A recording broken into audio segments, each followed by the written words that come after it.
Antoine. Voix aigre, résonnant par-dessus le tintement des verres à vin dans le hall de la mode parisien. Fatoumata, mon amour, c'est fini. Tu n'as jamais vraiment appartenu à ce monde, n'était-ce pas? La pièce scintillait sous les lustres en cristal, la lumière se reflétant sur la robe en soie rouge de Fatoumata Keïta, 45 ans, créatrice de mode sénégalaise, dont les doigts serraient archifort une flûte à champagne que ses jointures s'étaient patte blanche. Son regard sombre et perçant fixait Antoine Duval, 50 ans, magnate français de la technologie, vêtu d'un tailleur noir impeccable, un sourire narquois aux lèvres fines. À côté de lui, Sophie Laurent, 28 ans, mannequin blond platine, la main incrustée de diamants sur l'épaule d'Antoine, ricanait doucement, son regard balayant Fatoumata comme une ombre. Antoine s'avança, son verre de vin rouge oscillant légèrement dans sa main droite, un geste qu'il répétait chaque fois qu'il prenait confiance en lui. « Tu as profité de ma bonne fortune, Fatoumata, mais la partie est jouée. Mon avocat t'enverra les papiers du divorce demain.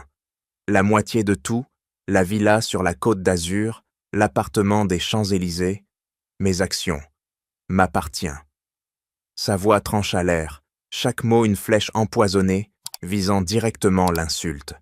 Les invités autour d'elle, l'élite parisienne, s'immobilisèrent, leurs murmures s'estompant, leur sombre regard oscillant entre curiosité et agacement. Fatoumata ne broncha pas. Ses lèvres charnues se courbèrent en un sourire, mais ses doigts caressèrent le bord de son verre, un geste nerveux qu'elle répétait lorsqu'elle retenait sa tempête intérieure. « Tu as da raison ?» répéta-t-elle d'une voix basse, presque un murmure, mais suffisamment forte pour surprendre Sophie, sa main retombant un instant sur l'épaule d'Antoine. « Tu crois que tout ça t'appartient? Tu es sûr, Antoine ?»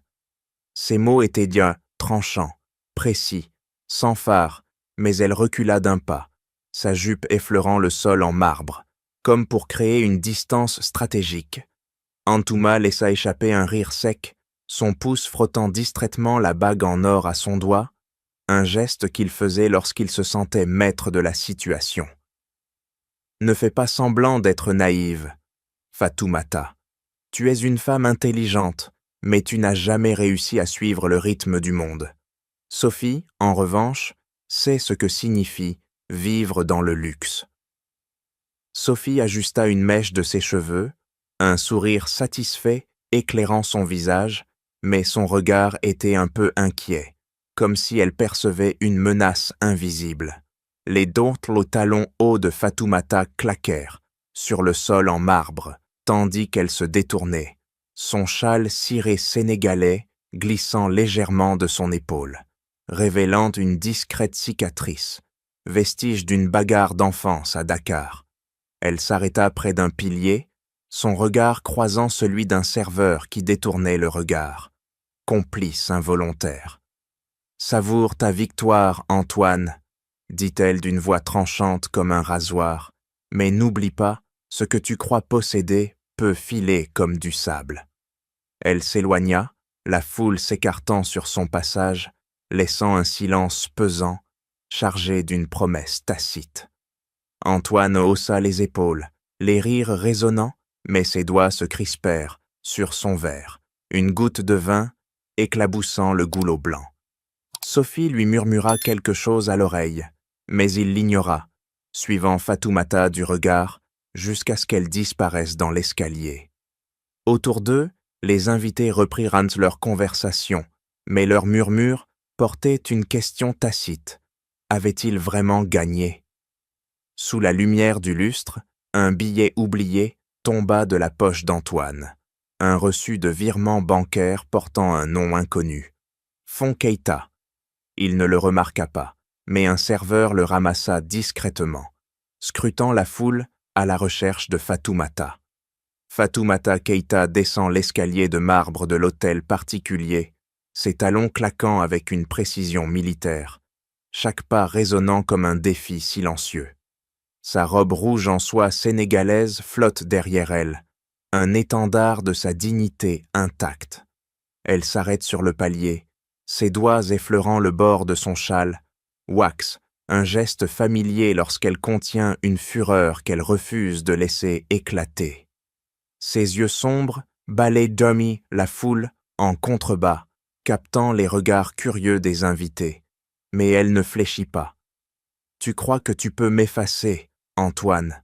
murmure-t-elle pour elle-même, sa voix un souffle acéré. « Mais tu ne sais rien de ce que je porte en moi. » Dans l'ombre d'une alcôve, elle sort son téléphone, ses ongles vernis de noir pianotant rapidement sur l'écran. Elle envoie un message à son vieil ami, Moussa, un détective privé discret, originaire de Dakar comme elle. « Suis-le, chaque mouvement, chaque dépense, je veux tout savoir. » Elle range l'appareil, ses lèvres esquissant un sourire froid, presque prédateur. Depuis des semaines, les signaux d'alerte s'accumulent. Les absences prolongées d'Antoine, ses appels chuchotés dans le bureau à minuit, les reçus de cadeaux qu'elle n'a jamais reçus. Un collier de diamants, une montre en or, tous facturés sur leur compte commun. Ce soir, elle a vu Sophie Laurent arborer ce même collier, scintillant sous les lustres, une provocation ouverte. Fatoumata n'est pas naïve. Elle a bâti son empire de mode depuis zéro, et son instinct, aiguisé par des années de lutte, hurle que la trahison d'Antoine va au-delà d'une simple liaison. Elle traverse le hall, ignorant les murmures des invités, ses doigts serrant le châle comme pour ancrer sa résolution. Elle repense à une conversation avec sa grand-mère, à Dakar, des années plus tôt. « Fatou, ton cœur était grand, mais ne laisse jamais personne prendre ce qui t'appartient. » Ce souvenir la galvanise. Elle contacte son avocat par un second message. « Préparez les documents du trust familial. Il est temps. » Elle sait que la fortune qu'Antoine revendique, la villa, les actions, l'appartement, repose sur le legs de ses ancêtres sénégalais.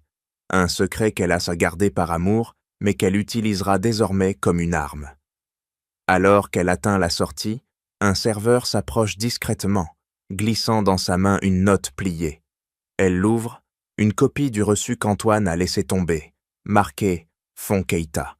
Ses yeux s'étrécissent, un éclat de triomphe traversant son visage. « Tu as fait une erreur, Antoine », dit-elle à voix basse, son souffle formant une buée dans l'air frais de la nuit parisienne. Elle pivote, sa silhouette disparaissant dans une voiture noire qui l'attend.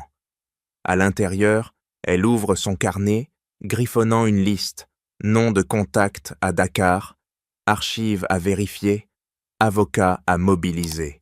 Chaque mot est une promesse de justice, chaque trait de stylo, un pas vers la chute d'Antoine. « Tu veux me briser ?» murmure-t-elle, ses doigts crispés sur le carnet. « Mais c'est moi qui vais te montrer ce que signifie perdre. » Antoine Duval rit à gorge déployée, son pouce frottant l'anneau en or à son doigt, un geste machinal qui trahit sa satisfaction brute. Dans la suite privée de l'hôtel, Sophie Laurent s'accroche à son bras, ses ongles manucurés, griffant légèrement sa chemise, un éclat de rire forcé échappant de ses lèvres peintes. Elle était pathétique, non? Cette Fatoumata, avec son air de dignité feinte, lance Antoine, sa voix tranchante comme une lame, envoyant un message rapide à un ami commun. Enfin libre de cette intruse, elle n'a jamais compris notre monde. Il ne sait pas que Fatoumata, de son côté, a déjà activé son réseau, son détective Moussa, compilant des photos d'Antoine et Sophie dans un restaurant étoilé, leurs mains entrelacées, un baiser volé sous les lumières tamisées. Antoine s'assoit sur le canapé en cuir, ses doigts pianotant sur son téléphone, ignorant les appels manqués de son avocat. Il dicte un autre message vocal pour un cercle d'amis. Fatoumata, une étrangère dans notre société. Elle va mendier sa part, mais je vais l'écraser au tribunal. Pas une once de remords dans sa voix, seulement un éclat de triomphe, ses yeux plissés fixant l'écran, comme s'il visualisait déjà la villa de la Côte d'Azur comme son trophée exclusif. Sophie ajuste son collier, celui qu'il lui a offert avec l'argent du compte commun, et murmure Elle n'avait aucune chance contre nous. Antoine hoche la tête, son sourire s'élargissant, confiant que le divorce sera une formalité, la moitié de la fortune, actions, propriété, tout, lui reviendra sans conteste.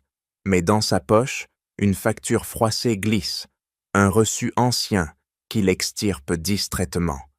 Fonds Keïta, transfert pour investissement tech, lit-il, ses sourcils se fronçant un instant.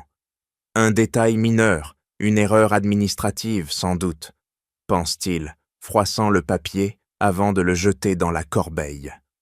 Il ne voit pas le lien avec le trust sénégalais, ce legs ancestral que Fatoumata a intégré à leur vie commune par amour, ignorant que ses grands-parents l'ont forgé dans la lutte contre les colons français, des mines de diamants reprises au prix du sang.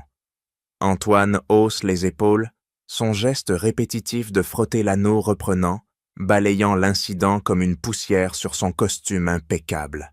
De l'autre côté de Paris, Fatoumata, dans son studio, éclairé par une lampe solitaire, déroule l'épreuve de sur son bureau. Photo d'Antoine avec Sophie, relevé bancaire, reliant tout à son héritage familial. Ses doigts tremblent légèrement, en ouvrant une enveloppe jaunie, une lettre de ses grands-parents. Ma chère Fatou, protège le legs colonial.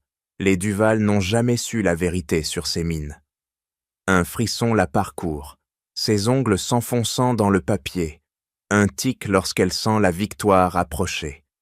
Elle ne sait pas encore l'ampleur de la conspiration, mais ce document gît comme une graine, prête à germer. Antoine, inconscient, commande du champagne avec Sophie, toast à leur nouvelle vie, sans soupçonner que Fatoumata assemble déjà l'arsenal qui le ruinera. Il attend le tribunal avec impatience, certain de sa suprématie, tandis qu'elle affine son plan, chaque pièce du puzzle s'imbriquant avec une précision impitoyable. Fatoumata Keïta claque la porte de son studio de mode, ses doigts crispés sur une pile de dossiers fraîchement imprimés, un geste qui trahit sa détermination farouche. Elle jette les papiers sur la table en bois brut, un éclat de lumière de la lampe de bureau illuminant les photos. Antoine et Sophie enlacés dans un café du Marais, leurs lèvres scellées dans un baiser volé. « Tu crois que je vais me laisser faire ?» murmure-t-elle, sa voix un sifflement acéré, tandis que ses ongles s'enfoncent dans le bord d'une photo, déchirant légèrement le papier. Elle n'attend pas de remords d'Antoine, elle sait qu'il n'en a aucun, qu'il parade avec Sophie dans les soirées parisiennes, commandant des bouteilles de Dom Pérignon avec l'argent qu'il pense sien, ignorant que chaque dépense est tracée par son détective Moussa. Elle s'assoit, ses jambes croisées avec une précision calculée, et ouvre son ordinateur portable. Ses doigts dents volent sur le clavier, contactant un réseau d'alliés, un avocat spécialisé en trusts familiaux, une cousine à Dakar gardienne des archives ancestrales. « Envoyez-moi les originaux des actes de propriété », tape-t-elle dans un email crypté, ses yeux sombres plissés comme une lame affûtée. Les semaines passent en un tourbillon d'action. Elle reçoit un colis de Sénégal, une enveloppe scellée contenant des contrats jaunis, prouvant que les mines de diamants, source de leur fortune, ont été reprises aux colons français par ses grands-parents. Un legs transféré via un trust qu'Antoine a signé sans lire, aveuglé par l'amour fin. Elle range les documents dans un coffre-fort dissimulé derrière un tableau de motifs wax, son tic de vérifier 2 fois la serrure, révélant une prudence forgée dans l'adversité. Pendant ce temps, Antoine, dans son penthouse des Champs-Élysées, rit avec Sophie, son pouce frottant toujours cet anneau en or, commandant des voyages à la Côte d'Azur sans un soupçon de doute. Il envoie des messages à ses avocats. « Assurez-vous qu'elle n'obtienne rien. Elle est une immigrée, pas une égale. » Pas de quête pour Fatoumata. Il attend le tribunal comme un prédateur certain de sa proie, ignorant que Moussa, tapi dans l'ombre, capture des enregistrements de ses appels, où il se vante de se débarrasser de l'intruse. Fatoumata écoute ses bandes, ses doigts serrant les écouteurs jusqu'à ce que les articulations blanchissent, chaque mot d'Antoine alimentant sa rage contenue. Elle étend son enquête, un appel à un historien des archives nationales françaises, révélant des liens coloniaux entre les Duval et ses ancêtres. Les mines étaient à nous, confirme-t-il, et elle note chaque détail, son stylo grattant le papier avec une fureur méthodique. Elle évite tout contact avec Antoine, laissant son arrogance gonfler, tandis qu'elle assemble les pièces, relevés bancaires, contrats prénuptiaux, témoignages de famille. Chaque découverte est une arme affûtée, prête pour le tribunal. « Tu vas tomber », souffle-t-elle, ses lèvres esquissant un sourire froid alors qu'elle ferme le coffre, le clic de la serrure, résonnant comme un compte à rebours. Fatoumata Keïta pousse la porte de son atelier de couture, niché dans une ruelle du quartier latin, ses doigts effleurant le tissu wax suspendu au mur, un geste qui ancre sa force intérieure. L'air embaume le coton frais et les épices sénégalaises, mais elle n'hésite pas. Elle jette son sac sur la table de coupe, ses ongles noirs grattant le bois usé, et s'assoit devant une machine à coudre ronronnante. « Je ne tomberai pas », siffle-t-elle entre ses dents, ses yeux sombres fixant un croquis inachevé, une robe inspirée des motifs ancestraux de Dakar, symbole de sa résilience forgée dans l'exil. Elle n'a pas besoin de pitié, elle bâtit son empire, pièce par pièce, aidant les jeunes créatrices noires immigrées qui frappent à sa porte. Une apprentie, Amina, 22 ans, originaire du Mali, entre avec un rouleau de tissu, ses mains tremblantes sous le poids. « Madame Keïta, vous semblez distante, » dit-elle, sa voix hésitante, mais Fatoumata se lève d'un bond, ses talons claquant sur le sol parqueté, et prend le rouleau d'un geste ferme. « Distante? Non, Amina, je suis en guerre. » Elle déroule le tissu, ses doigts traçant les motifs comme pour y puiser une énergie brute, et guide la jeune fille vers la machine. « Regarde, c'est ainsi qu'on transforme la douleur en art. Tes dessins sont bons, mais ajoute du feu, comme nos ancêtres l'ont fait contre les chaînes. » Amina hoche la tête, ses yeux s'illuminant, et Fatoumata ajuste l'aiguille. Un tic répétitif qui calme sa fureur contenue, tout en enseignant, point par point, couture par couture, elle élève les autres, construisant un réseau de femmes fortes qui ne dépendent de personne. Pendant que Antoine parade avec Sophie dans des clubs exclusifs, ignorant tout de son plan, Fatoumata reçoit un appel de Moussa, son détective. Elle met le haut-parleur, ses doigts serrant le téléphone jusqu'à blanchir les jointures. « J'ai plus. » Des relevés montrant que les investissements tech d'Antoine viennent du Trust Keïta. Vos grands-parents l'ont financé via des transferts discrets. Elle ferme les yeux un instant, un sourire froid étirant ses lèvres, et note les détails sur un carnet, chaque mot un clou dans le cercueil d'Antoine. Elle aide Amina à coudre une manche, ses mouvements précis masquant la tempête intérieure, tout en murmurant « Il pense me détruire, mais je le verrai s'effondrer. » L'atelier vibre de vie. D'autres apprentis arrivent, portant des échantillons, et Fatoumata les rassemble, distribuant tâches et encouragements, transformant sa douleur en un bastion de solidarité. Elle ouvre un tiroir secret, extrayant une lettre jaunie de ses grands-parents. « Le legs des mines est tien, Fatou. Ne laisse pas les Duval le voler. » Ses doigts tremblent légèrement en la relisant, un indice d'une conspiration plus vaste, mais elle l'arrange, son regard durcissant. « Je suis prête, » dit-elle à Amina, qui coude avec ardeur, inspirée par son mentor. Fatoumata n'est pas brisée. Elle est un feu qui consume l'injustice, aidant les siennes tout en affûtant ses armes pour le tribunal.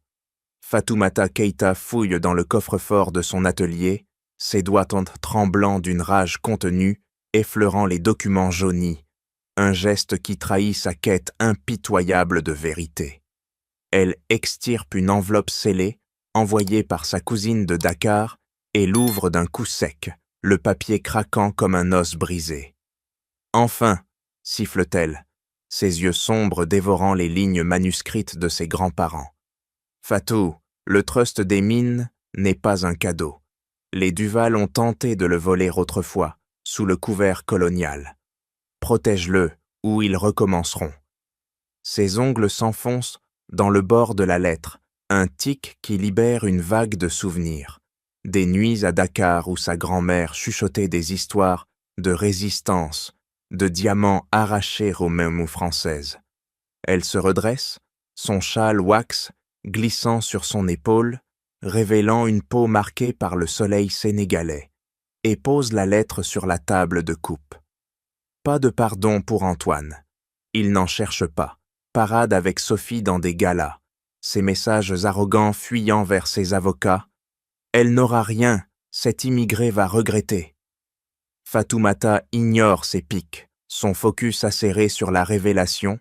Le trust, source de leur fortune, n'est pas un legs partagé, mais un héritage pur, financé par les mines reprises aux colons. Un secret qu'elle a intégré à leur mariage par confiance, qu'Antoine a exploité sans savoir. Elle tape un message à Moussa. Creuse sur les Duval, liens coloniaux, tout. Le détective répond instantanément, un fichier joint, atterrissant sur son écran. Des archives numérisées montrant que Louis Duval, l'oncle d'Antoine, gère les finances familiales avec des transferts suspects, masquant l'origine sénégalaise des fonds. Ses lèvres esquissent un sourire froid, ses doigts pianotant sur le clavier pour contacter un historien. Vérifier les actes coloniaux de 1940. Mines Keita versus Duval. La réponse arrive comme un coup de poignard. Louis a falsifié des papiers pour revendiquer les diamants comme héritage français. Une conspiration en cours. Fatoumata ferme les yeux, un frisson la traversant, ses mains serrant les accoudoirs jusqu'à ce que le bois craque. Pas de réconciliation. Elle refuse tout contact avec Antoine, laissant son arrogance gonfler pendant qu'elle tisse sa toile seule. « Il pense me briser », murmure-t-elle, rangeant la lettre dans un dossier marqué « Preuve ». Chaque clic de fermeture, un pas vers l'affrontement. Elle imagine Antoine au tribunal, confiant, ignorant que ce legs ancestral, mine, propriété, tout reviendra à elle, exposant la trahison familiale. Elle se lève, ses talons claquant sur le parquet, et appelle Amina. Prépare les croquis pour la collection. Nous allons montrer au monde ce que signifie résister. L'apprenti hoche la tête, mais Fatoumata est déjà ailleurs, son esprit cartographiant l'enquête élargie. Voyage à Dakar, interrogatoire discret, avocat mobilisé. La lettre gît comme un détonateur, reliant le passé colonial à la trahison présente, ouvrant la porte à une bataille plus vaste. « Je ne pardonne pas », souffle-t-elle, ses doigts traçant un motif sur le tissu, un serment silencieux de vengeance. Louis Duval pousse la porte du bureau d'Antoine avec un claquement sec, ses doigts noueux serrant une mallette en cuir usé, un geste qui révèle sa cupidité vorace. À 55 ans, gestionnaire financier de la famille Duval, son costume gris froissé et ses yeux plissés comme des fentes trahissent une vie de manigance obscure. « Antoine, tu joues beau avec le feu !» gronde-t-il, sa voix un râle bas en jetant la mallette sur le bureau, un éclat de papier s'éparpillant comme des confettis empoisonnés. Antoine, assis derrière son ordinateur, hausse un sourcil, son pouce frottant l'anneau en or avec nonchalance, ignorant la tempête qui s'annonce. « Qu'est-ce que tu veux, Louis ? Fatoumata va perdre au tribunal. Tout est sous contrôle. » Louis s'approche, ses pas lourds résonnant sur le parquet ciré, et pointe un doigt accusateur vers Antoine. Cette Sénégalaise, elle fouine, mais de sources disent qu'elle contacte Dakar, des archives de colonial, si elle découvre le trust. Ses lèvres se tordent en un rictus, révélant des dents jaunies, un tic qu'il répète quand il sent la proie lui échapper. Il extirpe un dossier de la mallette, le claquant sur la table, des contrats falsifiés où les mines de diamants Keïta sont réécrits comme héritage Duval, effaçant l'histoire coloniale où les ancêtres de Fatoumata ont arraché ses richesses aux mains françaises. J'ai tout arrangé pour que ça reste à nous. Mais si elle parle, Antoine rit, balayant les papiers d'un revers de main. Elle, une immigrée, elle n'a pas de preuves. Sophie et moi, on prépare déjà la fête post-divorce. De l'autre côté de Paris, Fatoumata, dans son atelier, reçoit un appel anonyme, ses doigts serrant le téléphone jusqu'à ce que les jointures blanchissent. Madame Keïta, surveillez Louis Duval. Il gère les finances de votre mari et falsifie des documents coloniaux. Elle raccroche, ses yeux sombres, s'étrécissant, et tape frénétiquement sur son clavier, croisant les données de Moussa. Transfert suspect vers des comptes offshore, signés par Louis. Le serpent dans le nid, murmure-t-elle, ses ongles grattant le bord d'une photo de Louis. Un homme qu'elle a croisé aux dîners familiaux, toujours avec ce regard fuyant, ce sourire faux. Elle se souvient d'une soirée où il l'avait toisé. Vous apportez une touche, exotique Fatoumata. Un commentaire qui masquait sa haine, sa peur qu'elle révèle le vol ancestral. Louis, dans le bureau, s'assoit face à Antoine, ses mains jointes en une prière perverse. Je vais la faire taire, des menaces discrètes peut-être. Elle abandonnera. Antoine hoche la tête, confiant, ignorant que Fatoumata, alertée, accélère son enquête. Un email à l'historien confirme les falsifications de Louis, des actes coloniaux réécrits sont pour effacer les Keïta. « Il est l'ennemi !» siffle-t-elle, rangeant le dossier avec un claquement, son cœur battant comme un tambour de guerre.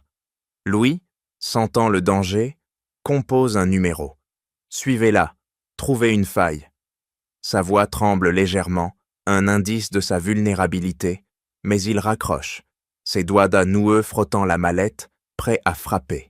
Fatoumata Keïta claque le coffre-fort de son atelier, ses doigts d'imi tremblants d'une fureur contenue, refermant le métal avec un bruit sourd, un geste qui scelle sa détermination implacable. Elle extirpe son téléphone, compose le numéro de Moussa d'un doigt d'être précis, sa voix, un sifflement acéré. Creuse plus profond sur Louis Duval. Archives coloniales, transfert aux financiers. Tout. Le détective répond d'une voix grave, envoyant instantanément des fichiers cryptés, des scans de documents jaunis, prouvant que les mines de diamants sénégalaises, arrachées aux colons français par ses grands-parents, ont été masquées par Louis comme un héritage Duval. Fatoumata ouvre les pièces jointes, ses yeux sombres dévorant les lignes, ses ongles grattant l'écran comme pour arracher la vérité enfouie. Elle se lève d'un bond, ses talons claquant sur le parquet, et s'envole pour Dakar, évitant tout contact avec Antoine, qui, de son côté, poste des photos avec Sophie sur les réseaux sociaux, légendés d'insultes voilées, libre enfin de l'ombre du passé. Fatoumata ignore ses pics, son focus laser sur l'enquête. À l'aéroport de Dakar, elle rencontre sa cousine Aminata, 40 ans, gardienne des archives familiales, qui lui tend une boîte de fer rouillé. « Voici les originaux, Fatou », dit Aminata, ses mains calleuses serrant celles de Fatoumata. Elles ouvrent la boîte ensemble, révélant des contrats coloniaux de 1945, où les Keïta ont lutté pour reprendre les mines, des terres volées par les ancêtres Duval. Fatoumata trace les signatures du doigt, un tic qui libère une vague de rage.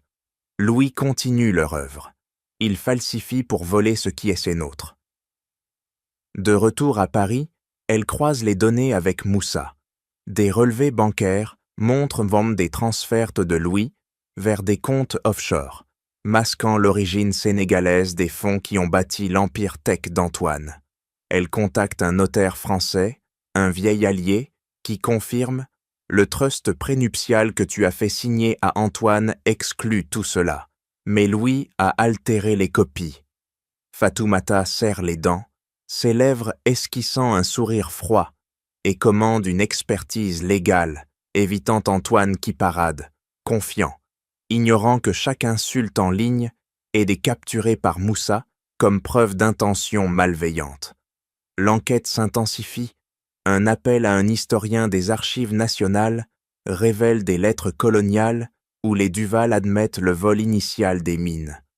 Fatoumata note chaque détail dans un carnet, son stylo grattant le papier avec une fureur méthodique, reliant les points. Louis, sentant le danger, envoie des messages anonymes pour l'intimider, mais elle riposte en engageant un hacker discret pour tracer les IP. Il tremble, murmure-t-elle, ses doigts crispés sur le carnet, alors qu'elle assemble le puzzle, mine, falsification, trahison familiale, prête à l'explosion. Antoine, inconscient, commande des luxes avec Sophie, mais Fatoumata, seule dans son atelier, ferme le carnet d'un claquement. La vérité va les engloutir. Fatoumata Keïta ouvre la boîte rouillée, envoyée de Dakar d'un geste sec, ses doigts tremblants d'une anticipation féroce déchirant le scotch usé. Un acte qui libère une poussière coloniale oubliée. « Montrez-moi la vérité !» siffle-t-elle, sa voix un tranchant qui coupe l'air de son atelier, tandis que ses yeux sombres dévorent tous les documents jaunis qui s'éparpillent sur la table de coupe. Le premier feuillet, une lettre manuscrite de ses grands-parents datée de 1947, frappe comme un coup de poignard. Fatou, les mines de diamants ne sont pas un hasard. Nous les avons reprises au Duval. Ces colons qui ont pillé nos terres sont limite sénégalaises. Leur famille a fui avec des promesses volées, mais le sang des Keïta les a chassés. Ses ongles s'enfoncent dans le papier, un tic qui creuse des sillons dans l'encre fanée, libérant une rage ancestrale qui pulse dans ses veines. Elle tourne la page, ses lèvres esquissant un sourire froid, et découvre un contrat colonial. Les ancêtres Duval, exploitants français, ont été dépossédés par une révolte menée par ses grands-parents, des résistants qui ont arraché les mines au prix de vies perdues. Ils ont fui en France, emportant des diamants volés, murmure-t-elle, ses doigts traçant les signatures falsifiées, reliant les points à la fortune actuelle. La villa, les actions, tout financé par ce Legs Keïta, masqué par des trusts secrets pour protéger contre les rapaces comme Louis. Elle croise cela avec les relevés de Moussa, des transferts récents de Louis, altérant les archives pour revendiquer les mines comme héritage Duval, effaçant l'histoire sénégalaise pour un gain personnel. Un frisson la traverse, ses mains serrant le document jusqu'à ce que le papier craque. Louis n'est pas un simple gestionnaire, il trahit Antoine aussi. Les preuves de sa ligne, emails interceptés, où Louis ordonne des falsifications, des comptes offshore alimentés par les diamants Keïta, tout pour s'approprier la totalité, laissant Antoine dans l'ignorance, ce dernier paradant avec Sophie, sans soupçonner la toile d'araignée familiale. Fatoumata contacte l'historien par un appel crypté, sa voix un murmure acéré. Confirmer les Duval en 1940. La réponse tombe comme un verdict. Oui, ils ont perdu les mines lors de la décolonisation. Louise réécrit l'histoire pour les réclamer, trahissant même son neveu. Elle raccroche, ses yeux plissés fixant une photo de Louis, un rictus haineux sur son visage ridé. De son côté, Antoine commande des luxes avec Sophie, son pouce frottant l'anneau en or, confiant que le tribunal lui donnera tout, ignorant que Louis, dans l'ombre, prépare sa propre chute. Fatoumata assemble les pièces finales. Un témoignage enregistré d'un ancien employé Duval, confirmant les vols coloniaux. La trahison est totale, souffle-t-elle, rangeant les documents d'un claquement, son cœur battant comme un tambour de vengeance. Cette révélation, mine reprise, famille, Duval voleuse, Louis marionnettiste, éclaire tout, transformant son divorce en une guerre contre un empire de mensonges. Louis Duval ouvre la porte de la villa à la Côte d'Azur d'un coup d'épaule brutal. Ses doigts noueux serrant une enveloppe scellée, un geste qui trahit sa panique vorace. « Fatoumata, tu oses venir ici ?» gronde-t-il, sa voix un râle chargé de venin, en la voyant debout dans le salon, ses yeux sombres, fixés sur lui comme des dagues.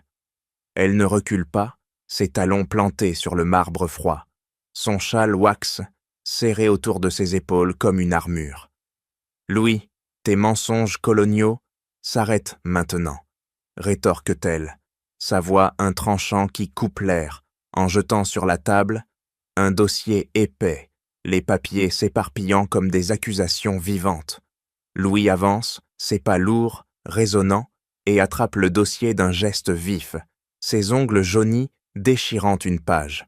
« Tu n'as rien, immigré. Ces mines andéis sont au Duval, depuis toujours. » Ses lèvres se tordent en un rictus haineux, un tic qui masque sa peur, tandis qu'il fourre l'enveloppe dans sa poche, contenant des contrats, falsifiés pour effacer le Legs Keita. Fatoumata s'approche, ses doigts crispés sur son téléphone, enregistrant discrètement un geste calculé qui alimente sa fureur contenue. « Tes ancêtres ont volé nos diamants, Louis, et toi, tu trahis même Antoine pour les garder. » Elle extirpe une photo jaunie de son sac, la claquant sur la table. Une image coloniale montrant les Keita reprenant les mines des Duval fuyants. Louis rit d'un éclat forcé, mais ses mains tremblent, frottant la mallette qu'il porte toujours comme un bouclier. « Antoine sait tout, il m'appuie. » Mensonge. Antoine, à Paris avec Sophie, poste des selfies de luxueux, ignorant la confrontation, confiant que le tribunal lui donnera victoire. Louis s'avance plus près, son souffle rauque effleurant le visage de Fatoumata. « Pars, ou je te brise !» Il attrape son bras, ses doigts serrant comme un étau, poussant la menace physique. Fatoumata se dégage d'un geste sec, ses ongles laissant une marque sur sa main, un contre-attaque qui libère une vague de douleur en lui. « Tu oses de me toucher ?» siffle-t-elle, reculant vers la porte, mais Louis bloque le chemin, ses yeux plissés, injectés de rage. Il sort un couteau de poche, la lame scintillant sous la lumière du soleil méditerranéen, filtrant par la fenêtre. Un acte désespéré pour intimider. « Donne-moi les preuves, ou... » Fatoumata sent son cœur martelé, ses doigts pianotant un SOS sur son téléphone caché, alertant Moussa tapis dehors. « Tes falsifications coloniales, Louis, les archives de Proofdom, tout. Tu perds. » Il bondit, la lame frôlant son châle, déchirant le tissu, mais elle esquive, renversant une lampe qui s'écrase au sol dans un éclat de verre. Le danger monte, son souffle accéléré, mais elle riposte en attrapant un vase, le brisant sur son épaule, un coup qui le fait chanceler. « Antoine va apprendre ta trahison !» crie-t-elle, ses lèvres tremblantes d'adrénaline, alors que Louis se redresse, la lame toujours en main, prêt à frapper à nouveau. Moussa surgit par la porte arrière, attrapant Louis par le col, le plaquant au sol.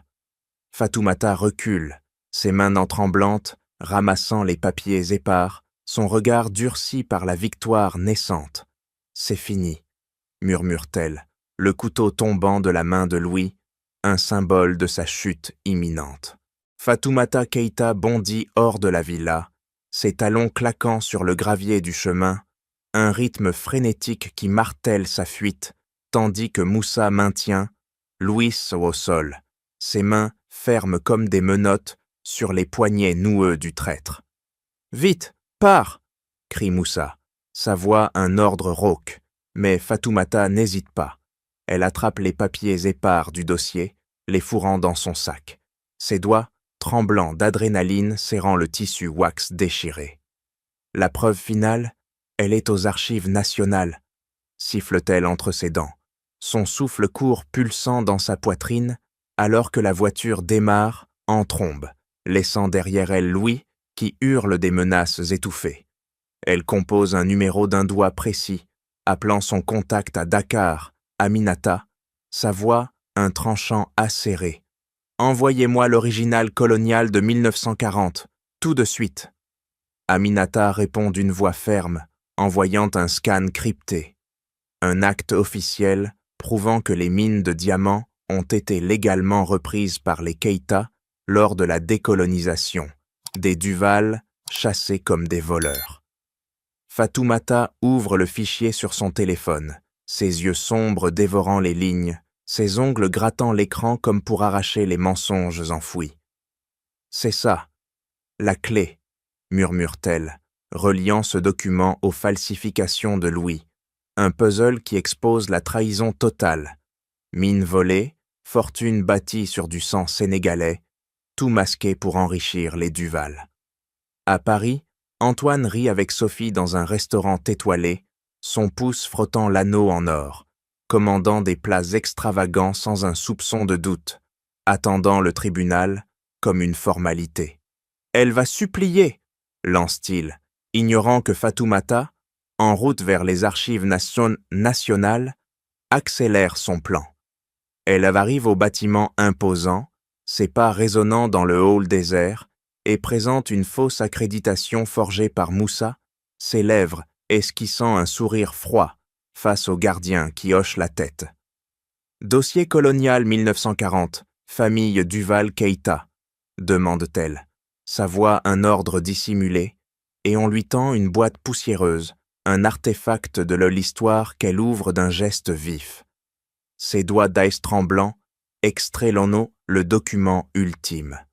Un rapport français de 1945, détaillant comment les ancêtres Keïta ont prouvé leurs droits sur les mines, forçant les Duval à fuir sans un sou, un legs transféré via le trust que Louis a tenté de falsifier. Preuve irréfutable, souffle-t-elle, photographiant chaque page, ses articulations blanchissant sur l'appareil, un tic qui libère une vague de triomphe. Elle croise cela avec les témoignages de Dakar, des enregistrements oraux de survivants confirmant le vol initial, envoyé par Aminata pour authentifier. Louis trahit Antoine aussi. Il voulait tout pour lui, murmure-t-elle, assemblant le dossier final, chaque pièce un clou dans leur cercueil. Moussa appelle. Louis est neutralisé, mais il a envoyé des sbires. Fatoumata raccroche, ses yeux plissés scrutant les ombres dehors, mais elle ne fléchit pas. Elle envoie les fichiers à son avocat, un transfert crypté qui scelle leur chute. Au tribunal, ils s'effondreront, siffle-t-elle, sortant dans la nuit parisienne, son sac serré contre elle, prête à l'assaut final. Fatoumata Keïta sort du tribunal, ses talons claquant sur les marches de pierre avec une cadence victorieuse, un rythme qui proclame sa justice arrachée.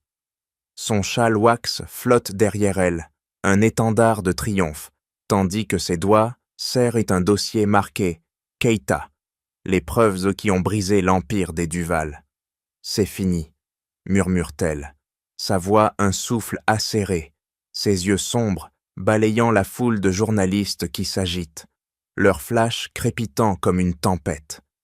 Derrière elle, Antoine Duval, 50 ans, s'effondre sur un banc, son pouce figé sur l'anneau en or qu'il ne frotte plus, son visage blême marqué par la défaite. Sophie Laurent, déjà partie, a fui dès que le verdict est tombé, son collier volé cliquetant dans son sac, un écho de sa cupidité brisée. Le juge a été implacable. Tous les actifs, villas, appartements, actions, reviennent à Madame Keïta, conformément au trust prénuptial et aux preuves coloniales. Louis Duval, menotté, est emmené par des agents, ses doigts de noueux griffant l'air, son rictus haineux, réduit à un grognement étouffé. Une plainte pour fraude pèse contre lui, ses falsifications coloniales exposées. Les mines de diamants, volées par ses ancêtres, appartiennent aux Keïta, un legs sénégalais que Fatoumata a défendu avec une précision chirurgicale. Elle pivote, ses lèvres esquissant un sourire froid, et ignore les cris d'Antoine. « Fatoumata, attends !» Sa voix est un écho pathétique, brisé par la réalité qu'il n'a jamais possédée, ce qu'il revendiquait. Les nœuds de l'intrigue se dénouent comme des cordes tranchées.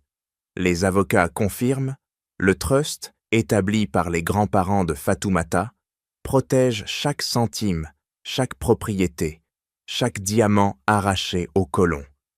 Antoine, dépouillé, n'a droit qu'à ses maigres revenus personnels, à peine assez pour un loyer modeste à Paris. Louis, architecte de la trahison, risque des années de prison pour avoir tenté de réécrire l'histoire coloniale, son plan d'usurpation effondré sous le poids des archives de Dakar et des témoignages oraux. Fatoumata range le dossier dans son sac, ses ongles grattant le cuir, un tic qui libère une dernière vague de colère, apaisée par la victoire. Les flashs des caméras s'intensifient, mais elle avance, tête haute, son châle captant la lumière comme un symbole de résistance. « Madame Keïta, un commentaire ?» crie un journaliste. Elle s'arrête, ses yeux plissés, fixant l'objectif. La justice n'oublie pas. Mes ancêtres ont lutté, et moi aussi. Sa voix, claire et tranchante, résonne dans la cour. Un verdict final pour les Duval et pour tous ceux qui sous-estiment une femme sénégalaise. Antoine, toujours sur le banc, baisse la tête, ses mains tremblantes couvrant son visage, tandis que la foule murmure. Les mots « héritage » et « trahison » flottant dans l'air. Fatoumata ne regarde pas en arrière. Elle a coupé les liens, libéré son avenir et scellé la chute de ceux qui ont osé la défier. Fatoumata Keïta traverse son atelier, ses talons claquant sur le parquet, un rythme qui résonne comme un serment de renouveau. Elle pose une pile de croquis sur la table de coupe, ses doigts effleurant le tissu wax avec une tendresse calculée, un geste qui ancre sa vision nouvelle. « Pas de pardon pour Antoine », murmure-t-elle, ses yeux sombres scintillant d'une détermination farouche, alors qu'elle trace un plan sur un carnet, ses ongles grattant le papier comme pour graver un avenir.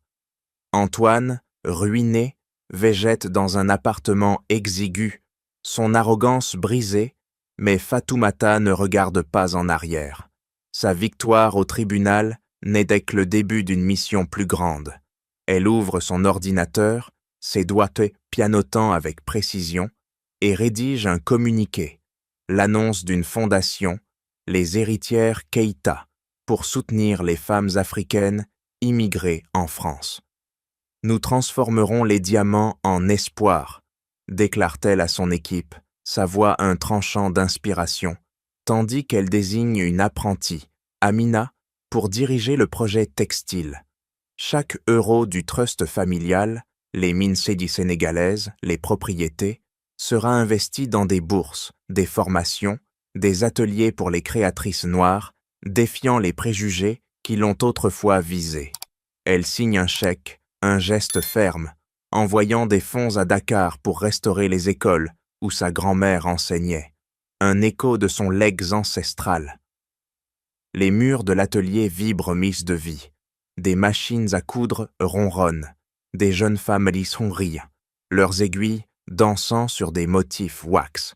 Fatoumata ajuste un tissu sur l'épaule d'Amina, ses lèvres esquissant un sourire rare. « C'est notre réponse à ceux qui nous appellent intruses », dit-elle, son regard fixant un croquis de robe, symbole de résistance. Elle contacte des partenaires à Paris, des galeries et des ONG pour exposer ses créations, transformant l'injustice en un mouvement culturel. Chaque pas est une riposte au Duval, une preuve que son héritage n'est pas seulement financier, mais social. Elle ignore les rumeurs. Antoine, humilié, tente de relancer une carrière brisée. Sophie, envolée, chasse un autre milliardaire. Fatoumata, elle, bâtit un pont entre Sénégal et France. Ses appels à Aminata à Dakar, confirmant des projets communautaires. « Nos ancêtres ont lutté pour ça », souffle-t-elle, rangeant un contrat signé, le claquement du dossier scellant son engagement.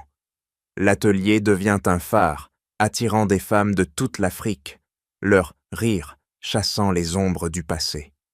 Fatoumata se tient droite, son châle wax comme une couronne, prête à porter cet espoir au monde. Fatoumata Keïta se tient au centre de la Son-Seine, sous les projecteurs du défilé parisien, ses talons ancrés sur le podium, un rythme qui proclame son triomphe. Son châle wax scintille, un étendard de victoire, tandis que ses doigts effleurent une robe exposée, ses motifs sénégalais dansant sous la lumière. Ce soir, nous célébrons les héritières Keïta, déclare-t-elle, sa voix un tranchant d'espoir, résonnant dans la salle comble. Les applaudissements éclatent, des créatrices immigrées, ses protégées, se tenant fières à ses côtés, Amina en tête, portant une robe qu'elles ont cousue ensemble, un symbole de leur famille nouvelle. Ses yeux sombres balaient la foule, captant des visages admiratifs, des journalistes griffonnants, des partenaires de Dakar hochant la tête. Antoine Duval, ombre brisée, n'est plus qu'un écho. Ruiné, il survit dans un studio exigu, son anneau en or vendu pour payer ses dettes. Sophie Laurent, volatilisée, chasse d'autres fortunes, son collier oublié dans un monde piété. Louis Duval, croupi dans une cellule, ses falsifications coloniales exposées, son nom effacé. Fatoumata ne leur accorde pas un regard. Elle pivote, ses ongles grattant légèrement le tissu de la robe, un tic qui libère une dernière vague de justice apaisée. Le défilé s'achève, mais l'atelier reste un phare. Des femmes d'Afrique affluent, leurs machines à coudre chantant, leurs rires chassant les préjugés. Fatoumata inaugure un partenariat Sénégal-France, finançant des écoles à Dakar avec les fonds des mines, un pont bâti sur l'héritage de ses grands-parents. Ils ont lutté pour nous libérer, murmure-t-elle à Amina, rangeant un contrat signé, le claquement du dossier scellant un avenir radieux. Chaque robe vendue finance une bourse, chaque point cousu défie ceux qui l'ont appelée intruse. Elle s'arrête devant un miroir, son reflet révélant une cicatrice discrète sur son épaule, vestige d'une enfance à Dakar. Ne confondez jamais la bonté avec la faiblesse, dit-elle, sa voix un serment, adressé au monde et à ses ancêtres. Le legs des Keïta, diamant, terre, dignité, n'est pas qu'un trésor, mais une flamme transmise, brûlant dans chaque femme qu'elle délève. La foule scande son nom, et Fatoumata lève une main, son sourire froid devenu chaleureux, un phare d'espoir. L'héritage véritable, c'est la justice et l'égalité, proclame-t-elle, ces mots un verdict final, fermant les blessures du passé, ouvrant un futur où personne ne pourra la briser. Et voilà l'histoire de Fatoumata Keïta, une femme qui a transformé la trahison en triomphe. Qu'auriez-vous fait à sa place? Partagez vos pensées dans les commentaires. Racontez-nous vos propres combats pour la justice. Merci à vous, chers auditeurs, pour avoir suivi cette aventure avec nous. Votre soutien illumine notre chemin. Abonnez-vous, activez la cloche et retrouvons-nous bientôt pour une nouvelle belle histoire où la vérité l'emporte toujours. À très vite.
Hello, hello, hello. So I had a massive cry earlier. This book is breaking me. Jesus Christ. It is so emotional. And it's not gone at all the way I thought it would go. I'm on page 180, so I'm further than I thought I would be. But oh my god, I am broken. I am a broken human being. That is I know like earlier in the stream I said, "Oh, I think I've cried like twice." Um yeah, no, I have fully cried a solid 4 or 5 times now. It is an emotional book. I am in pain. I might keep reading once I end the stream, because I need to know how it ends. I struggle to have hope in how this ends because it is very sad. But I would like it to be very good. I am a little broken. This is rough. Um I'm actually shaking a little bit with how sad this is. Um I whoever recommended this to me, I don't remember who recommended this to me. I think it may have been I want to say like Newly Nova. I don't think that's her name. I think there's a YouTuber who recommended this to me. Not to me directly, just to our audience, and I made the mistake to read it. God, this hurts. But yeah, on page 180, which I think means I'm over halfway, or about halfway, close to halfway. I have no clue how, after what has just happened, this could possibly continue for another 180 pages. Like, part of me just wants to give up now because I'm very sad. And I can't imagine a way that this is going to get better, that the situation's going to get better. But I think there must be some way, because otherwise, how? How is there still so long to go? I am a broken person, and I will be sad for a while longer. I might read for a bit longer. I might also just distract myself so I don't end up going to bed a broken person, like I was saying. So thank you for joining me for this reading stream. I'll probably end up continuing to do these every Wednesday because I do enjoy them and it helps me get through my reading list. I have many books on my bookshelf that I have not read, so I think it is a good way for me to motivate myself to do some more reading. I hope you enjoyed yourself. I hope you had a good time. I really like the playlist, which is just one of those like Spotify, someone else made them. I'm just listening to it. But it is a very good book. It's also ruined me. So I'm going to find someone to raid out, which I think will be a little small number, but thank you for joining me. I will put the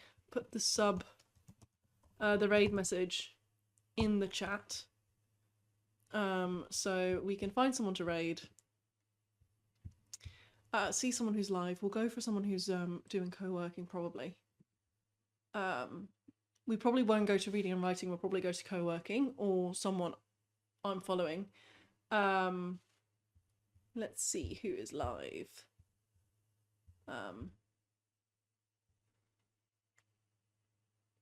I think we are going to go over to who are we going to go raid?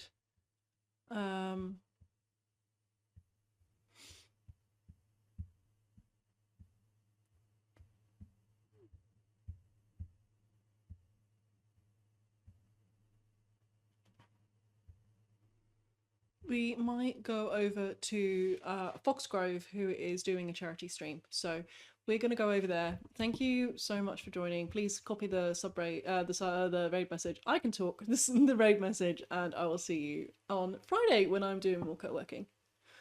See ya.